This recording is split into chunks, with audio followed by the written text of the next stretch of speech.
Assalamualaikum warahmatullahi wabarakatuh. Perkenalkan, nama saya Ramdiana Fadila Nugraha dengan NIM 860362306. Pada video ini saya akan melakukan kegiatan praktikum 2 dari tentang pencemaran lingkungan, khususnya pengaruh deterjen pada perkecambahan.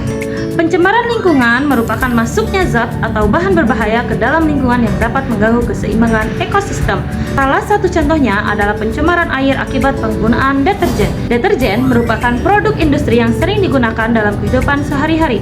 Namun, jika digunakan secara berlebihan dapat berdampak buruk bagi makhluk hidup, termasuk tumbuhan. Adapun tujuan dari praktikum ini adalah untuk mengamati pengaruh deterjen terhadap perkecambahan kacang hijau. Alat dan bahan yang digunakan pada praktikum kali ini yaitu air, gelas takar, sendok, deterjen, biji kacang hijau, kapas, gelas kopi. Masukkan deterjen ke gelas takar. Lalu masukkan air sebanyak 1 liter ke gelas takar.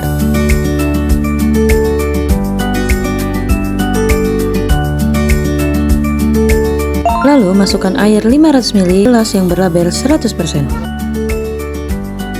Setelah itu tambahkan lagi air ledeng sebanyak 500 ml ke gelas takar, yang artinya sekarang kandungan deterjennya sebanyak 50%. Lalu masukkan air sebanyak 500 ml ke gelas yang berlabel 50%.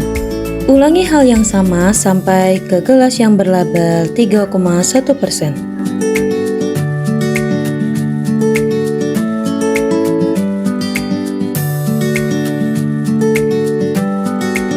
Untuk kelompok kontrol menggunakan air ledeng 100% tanpa campuran deterjen sedikit pun.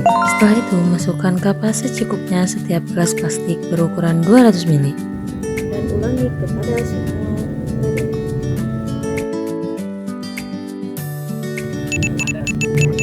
Step ketiga, kita siapkan biji kacang hijau untuk masukkan ke masing-masing gelas. Letakkan biji kacang hijau dengan berjarak agar pertumbuhannya tidak berhimpitan.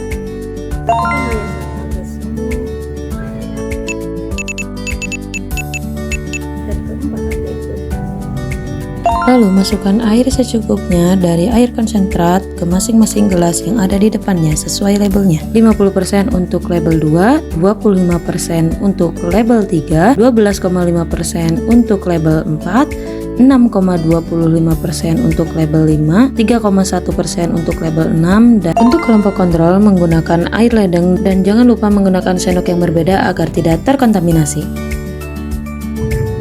Dan ini adalah hasil akhirnya: 100%, 50%, 25%, 12,5%, 6,25%, 3,1%, dan kontrol. Setelah itu simpan di tempat yang tidak ada cahaya masuk.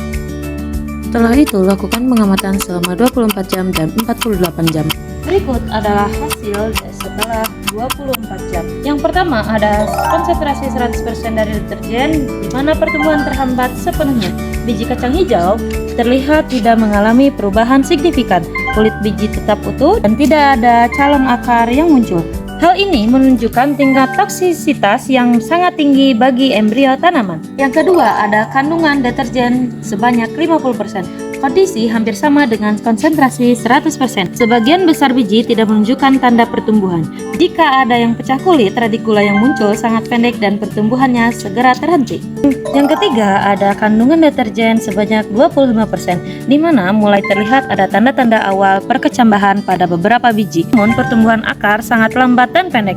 Deterjen pada level ini sudah mulai merusak jaringan muda tanaman. Yang keempat, di mana ada kandungan deterjen sebanyak 12,5%, di mana kecambah mulai tumbuh sedikit lebih baik. Pula sudah terlihat muncul dari kulit biji, namun panjangnya masih sangat terbatas jika dibandingkan dengan kecambah di air yang lebih bersih. Selanjutnya yang kelima, kandungan deterjen sebanyak 6,25%, di mana pertumbuhan akar mulai terlihat lebih merata. Meskipun sudah bisa memanjang, namun kualitas pertumbuhannya tetap tidak sekuat kecambah yang tumbuh di air tanpa deterjen.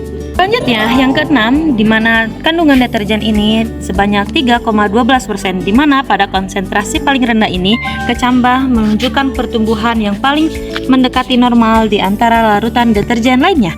Akar terlihat mulai memanjang secara konsisten, namun tetap memiliki perbedaan panjang dengan kelompok kontrol. Dan yang terakhir ada kelas kontrol, di mana memakai air ledeng. di mana hasil setelah 24 jam menunjukkan pertumbuhan paling optimal. Akar kecambah tumbuh paling panjang, terlihat putih bersih dan sehat. Hal ini membuktikan bahwa tanpa zat pencemar atau deterjen, proses fisiologis tumbuhan berjalan maksimal. Berikut merupakan hasil pengamatan di hari kedua atau setelah 48 jam. Yang pertama, ada konsentrasi 100%, hampir tidak ada kemajuan pertumbuhan. Biji terlihat mulai membusuk atau berubah warna menjadi kecoklatan kusam. Akar yang sempat muncul sedikit pada hari pertama tidak mengalami pemanjangan, menunjukkan bahwa konsentrasi tinggi benar-benar menghentikan aktivitas sel tanaman. Yang kedua, ada kandungan konsentrasi deterjen sebanyak 50%, di mana pertumbuhan sangat terhambat. Meskipun ada sedikit pemanjangan pada calon akar di beberapa biji, namun ukurannya tetap pendek dan ujung akarnya terlihat tidak sehat atau kecoklatan. Deterjen menghambat proses pembelahan sel secara drastis. Ketiga, ada kandungan deterjen sebanyak 25%, di mana terlihat adanya pemanjangan akar yang lebih jelas dibandingkan hari pertama. Namun pertumbuhan ini tidak seragam, akar tampak melengkung dan tidak seputih atau sekuat pada konsentrasi yang lebih rendah, menandakan tanaman mulai mengalami stres fisiologis yang berat. Keempat, ada kandungan deterjen sebanyak 12,5%, di mana akar mulai memanjang secara konsisten, namun batangnya belum menunjukkan tanda-tanda pertumbuhan yang kokoh. Dibandingkan dengan hari ke-1, sudah terlihat perkembangan yang nyata meskipun secara kualitas tetap tertinggal dari kontrol. Dan yang kelima, ada kandungan deterjen sebanyak 6,25%, di mana kecambah tumbuh dengan cukup baik, akar sudah memanjang dan mulai terlihat lebih bersih. Pertumbuhan pada tahap ini menunjukkan bahwa tanaman masih mampu mentoleransi residu deterjen meskipun laju pertumbuhannya tetap tidak maksimal. Yang keenam, di mana kandungan deterjennya sebanyak 3,12%, di mana pertumbuhan terlihat sangat aktif, akar memanjang dengan cepat, dan beberapa biji mulai menunjukkan pertumbuhan calon batang. Hasilnya sangat mendekati kondisi air ledeng, namun secara statistik panjang akarnya biasanya sedikit lebih pendek. Terakhir, ada kelompok kontrol di mana menggunakan air ledeng asli, di mana pertumbuhan paling sempurna, akar tumbuh paling panjang, sehat, putih, dan terlihat sangat sehat. Sebagian besar kecambah sudah mulai terangkat dan menunjukkan struktur tanaman muda yang kuat. Ini menunjukkan bahwa tanpa polutan, energi dari cadangan makanan biji dapat terserap maksimal untuk pertumbuhan.